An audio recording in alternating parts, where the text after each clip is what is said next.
So we got some pretty interesting news on Twitter just the other day from Kevin Johnson, who is the community manager at EA DICE, and he tweeted out saying that the update 4.0 for Battlefield 2042 is set to go live next week, with the patch notes going live at the start of that week too. There are over 400 plus individual fixes, bugs, and quality of life improvements to go through next week, and then in the rest of this thread he also goes on to go over some of the actual stuff that's going to be in that update. Now this update has been pretty gassed up by the dev team for quite a while now. I think it was around Feb that they said the April update was meant to be essentially the biggest one we've gotten so far, and I think we all kind of assumed it was going to be March because they kind of alluded to that early on, but then they pushed it back. So this single update is probably the most important that we have seen so far, and it may be one of the most important that we do see in the whole lifespan of the game, honestly. So to hear from Kevin that there are 400 plus changes in this update, that is definitely very positive. And obviously when we get the actual patch notes early next week, I will be updating you guys right here on the channel. I'd imagine those will go live on Monday or Tuesday,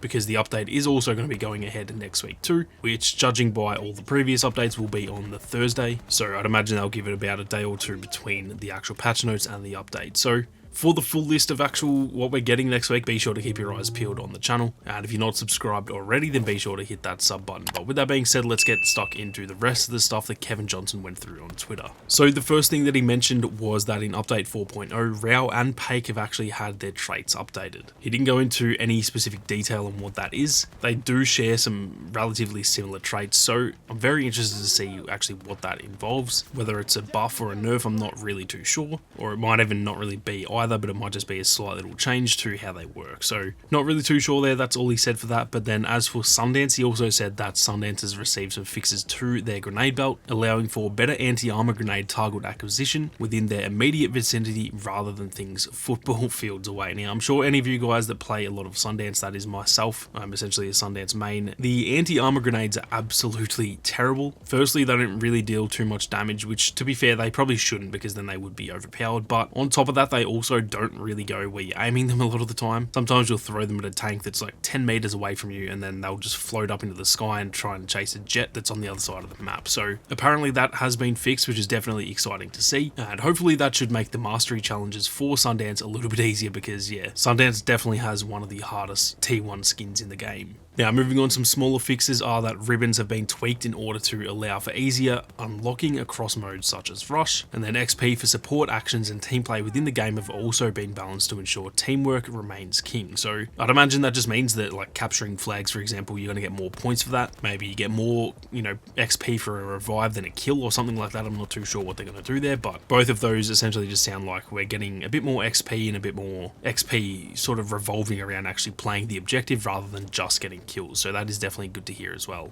Kevin then went on to say that vehicular warfare balancing alongside targeted tweaks to the likes of the Bolt to ensure that infantry vehicle counterplay still has some bite. Bug fixes towards the ADS bug when exiting a vehicle and reviving near obstacles are also in this update. So those are some pretty big fixes. I know that the ADS bug is one that I've seen all over the place. A lot of people still complaining about that, and it's been in the game essentially since the launch. So it is good that that's finally being fixed. And also the reviving near obstacles, that is very, very frustrating. I like to play a medic, and that can be very frustrating trying to get those revives, and someone's just stuck in a wall and you can't really do anything. So once again, some small changes, but definitely good changes nonetheless. Now, probably the biggest thing that he mentioned in this whole thread is that attachments shall also receive an overhaul in update 4.0, with a focus on ensuring they feel unique and have an impact on your loadout choice and gunplay. Now, I will say, considering I've already done videos breaking all of those down, that is definitely a little bit frustrating for me. I'm going to have to essentially redo all of those videos, but it is definitely good for the game. I will agree that the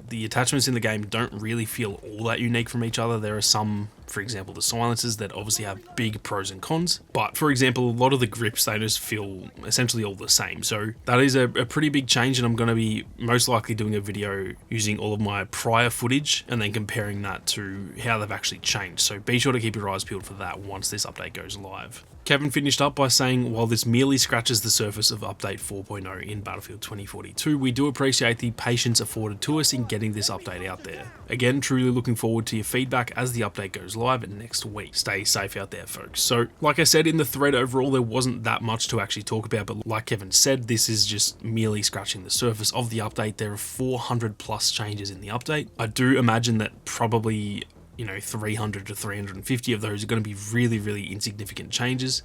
and on their own they're probably not going to make that much of a difference, but all of them together that could make a really big difference to the game. And then obviously with the attachment changes and stuff like that, I'm pretty sure this is the update where voice chat's being added. There does seem like there's going to be a lot more like bigger changes to the game, and again, all of this should have been done at launch. We all know that by now, but at the end of the day it wasn't, and all they can do is try and fix it. And so this is still a positive step in the right direction. And the key thing from this is that hopefully this update actually, you know, does what it says it's going to do. There's nothing worse than downloading an update and you find that half the stuff isn't actually fixed. So it all sounds promising, but hopefully they do actually stick to their guns on it. So that is pretty much it for today's video, guys. Like I said, I will be keeping you updated next week, which will be hopefully a pretty exciting week. We're going to have the patch notes early in the week, and then we will have the update where I'll also do my like update breakdown as well, going over how I feel about the game after the update. So plenty more content to come next week, and I will do a full breakdown of those patch notes, so you guys can expect to see all of that news right here on the channel. If you're new around here, then be sure to hit that subscribe button, and if you want to support my content, then consider becoming a channel member. Thank you all very much for watching. You guys have a great day, and I'll see you all out there on the battlefield.